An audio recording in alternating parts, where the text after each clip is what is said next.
that the market is very fragmented. The major actor in that segment has only 5%. And that's true in the US, that's true in Europe, that's certainly true in Asia. So there would be a lot of consolidation in that sector. So maybe there are some private bankers or bankers, investment bankers in there. They could have interest in that because acquisition would be a very high topic in that field. You have seen companies like Pfizer, Sanofi, Procter & Gamble acquiring a lot of OTC companies during the last couple of weeks, months, and years, and that move will continue to go on. You have even in the same OTC business, you have different kind of definition. If you take the figures from the IMS, so which is only for the pharma, because OTC could be sold in pharmacies, could be sold in supermarkets, could be sold through internet, you will see that the figures are even different. So if we do believe the figures of the IMS Healthcare, the OTC business worldwide is $58 billion retail sales. If we take the figures of Nicholas Hall, which is a specialist in the OTC field, this figures is of $110 billion of retail sales per year. So they take into account much larger, would say, share of the business. They also take into account the sales which happens to take place outside of pharmacies, in retail stores, drugstores, on internet. To have a quick view, they include in that sector the OTC business traditional medicines. They take into account vitamins and minerals. They take into account analgesic, skin products, a lot of different products.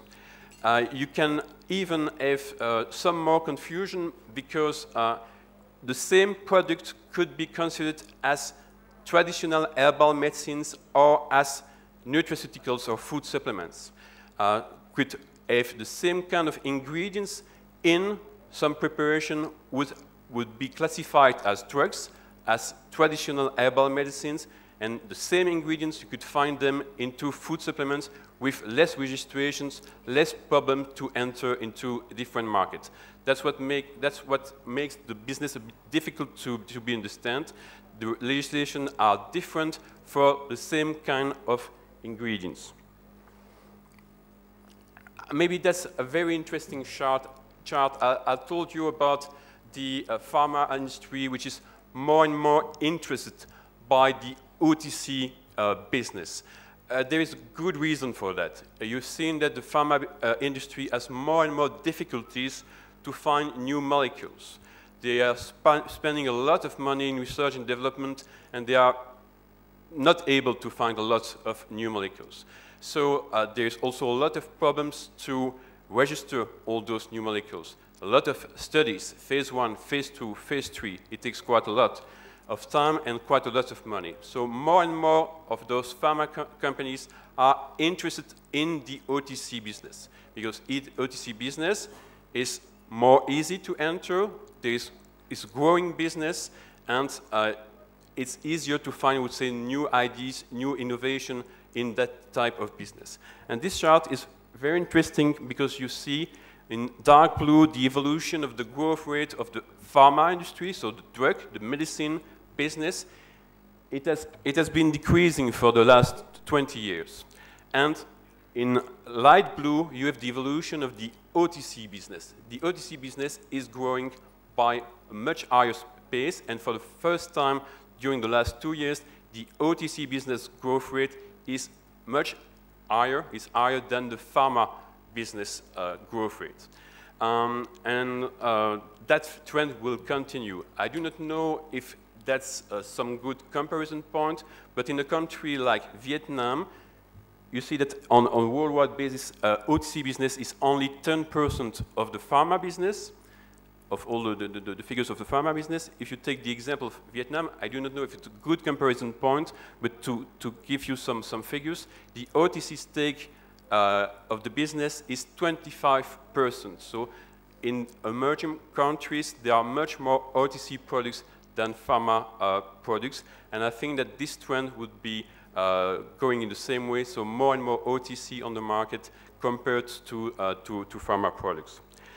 To come back to Europe, because it's the subject of my presentation, the business is still growing in Europe, far less than in the emerging markets, but we still have very high single-digit growth rates in various countries in Europe, except the much bigger market, which are Germany, the UK, and France, which are very mature markets, so the growth rate in there is very low.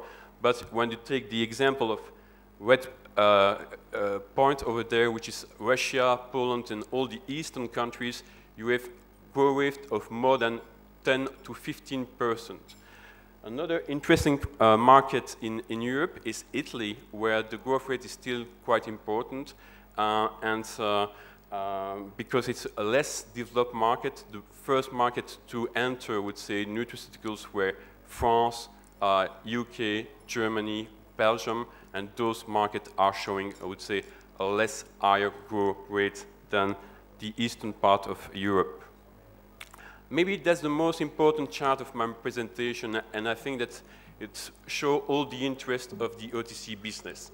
It's a US figure, not a European figure, but I do not know if there are members of the government over here, but we've been talking about spendings and restrictions about government constraints and so on.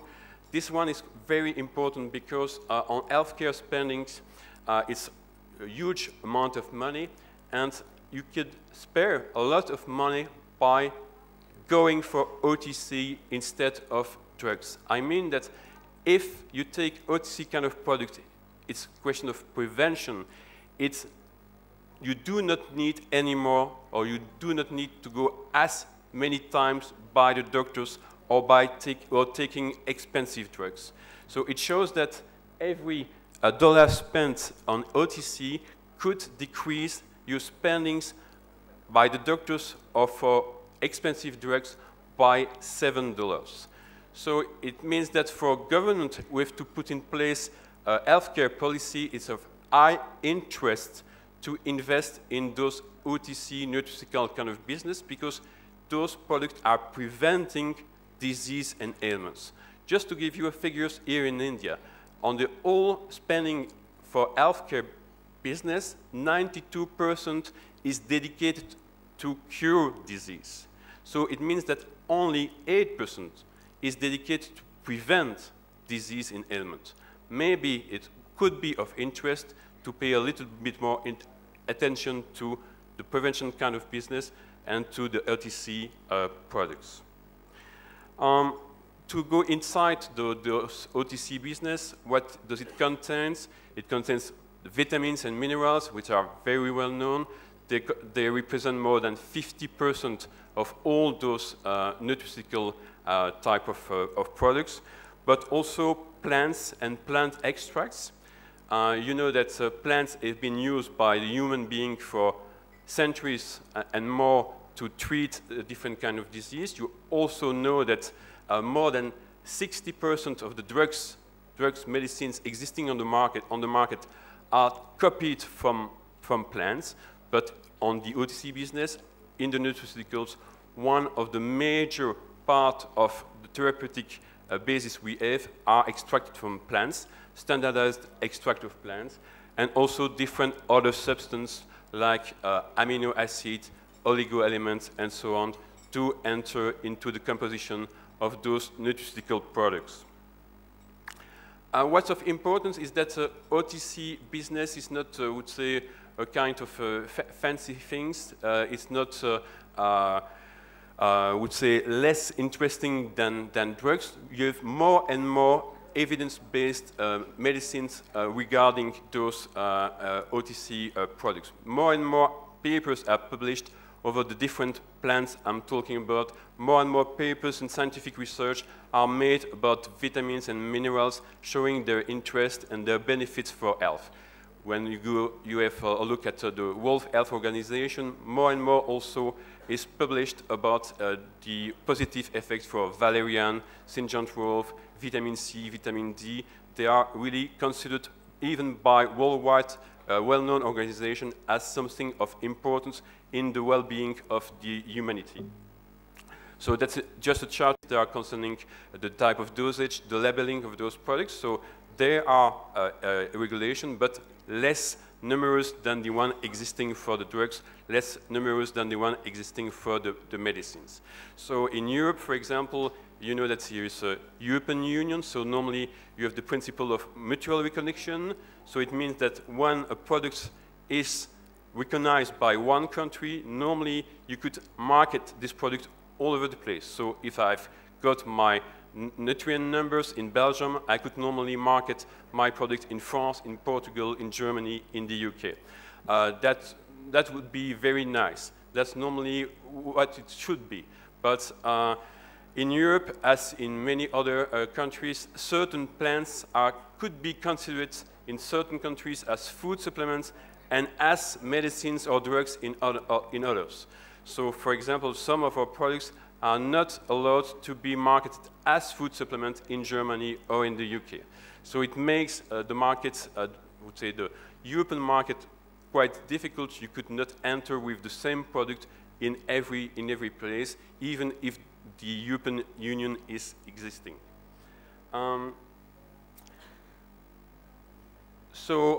Concerning another point which is quite new, it's concerning the claim. Normally, till now, you could claim whatever you want concerning nutraceuticals. So you could say that calcium is good for bones, you could say that valerian is good for depression. That was quite easy. But now, a European Commission has also put into place a special authority which has to evaluate every claims. And this authority has been very stringent. And a lot of claims normally are not more allowed in Europe. So for example, even some valerian, for example, you could not claim that it's good for depression. That's something totally crazy, following the standards. But we have been, the lobbying authority in Belgium and France and Germany have been lobbying to make some change in that. And now concerning botanicals, so herbals, things extracted from plants, we have obtained the ability to claim what we were allowed to claim before. So it's much more easy by now. You still can claim concerning at least botanicals that valerian could help regarding depression. So that's a positive point, and it makes all our products still able to bear the claims that they were able to bear a few years ago. To come back to the market share, as I told you, the vitamins and minerals are the most important part of the nutraceutical business. It's 50 to 60%. It's true in Europe, it's true in the US, it's true in every country, but this stake of the market is not growing anymore, at least in Europe or in the US, because vitamin and minerals is very common, everybody knows it, a lot of people are already using it. What is the subsegment of this nutraceutical business which is growing by, I would say, the highest level is the plant extracts, the one which have a real kind of therapeutic effects. So the valerian, as I told, and other type of plants, the Gymnema sylvestris, which is an Indian plant, are knowing very big growth rate compared to the vitamin A, vitamin B, chromium, zinc, and magnesium. So I think if you have to focus on one subsegment of this nutraceutical sector, you have to focus on the stake which is really therapeutical, which really helps to feel better, and botanicals is the major part of it. That's once again some figures regarding the growth rate of this nutraceutical business in various European countries. Once again, you can notice that in the eastern part of Europe, the growth rates were much higher and still remain much higher than in the west part. Once again, because those eastern countries are much more young, they are less saturated, less mature than France, Germany, and the UK. And so that's where you can find growth in Europe. It's in Poland, in Russia, in Hungary, in Czech Republic. What makes Europe quite difficult is that the habit, we've been talking about regulation, we've been talking about different things, about claims, but what is very difficult in Europe is that even if the European Union does exist, the habits from one country to another are totally different. So you see on that chart, I would say, the different plants and the different nutraceuticals which are sold on, I would say, on average on the left-hand side in Europe, and then you have the one in France and the one in Germany. And by the colors, you can see that this totally not the same product which are, I would say, the blockbusters in all those different countries. For example, when you go to the north part of Europe, it's the omega-3 is old fish, which are the bestseller. When you go to the UK, it's Echinacea, which is a plant for cold and cough, which is the bestseller. When you go to Belgium, it's glucosamine for articulation. So that also makes life more difficult when you try to enter the European market on wool. It's not the same product who would be the blockbusters from Spain to Poland. Another part of the game is the distribution channels, because the distribution channels are numerous, and once again, they are varying from one country to another. So the, would say, normal channels for those nutraceuticals are doctors and pharmacists. Those take the big stake of the market, but in some countries, you can find those nutraceuticals even in supermarkets, in drugstores. That's the repartition of the sales in France. So you see that pharmacy is the biggest one, but you have also parapharmacy existing in France, which you do not find in Germany, you do not find in Poland. Every country has its, would say, typical channels, and they could vary it by quite a lot, and they could be totally different from time to time from one country to another.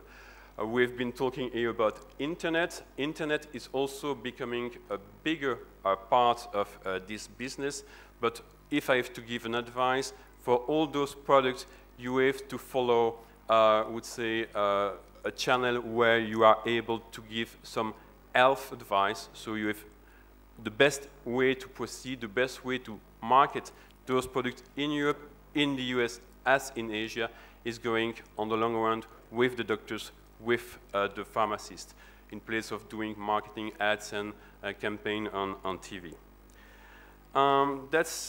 We've been talking about the channels, we've been talking about the claims, but what are those type of OTC products? What are those types of nutraceuticals? What are the main ailments that those nutraceuticals are able to treat or claim to be able to treat? Once again, it's varying from one country to another, but here you have some information regarding a market which is quite big, which is the third most important in Europe, which is France. Here you see that for this nutritional business is weight management, which is the biggest. But this market is heavily decreasing in Europe. Once again, it's not the comfort kind of business. It's done. It's done. Okay. So just to tell a few in 3 minutes time, no? Oh, okay. So I think we have no time for a question. Thank you so much for your attention. So that at least I could be able to have some interest from some of you. So I'm very happy to be able to bring some, to have some interest from the European market here in Bengaluru. Thanks a lot for your attention. Thanks.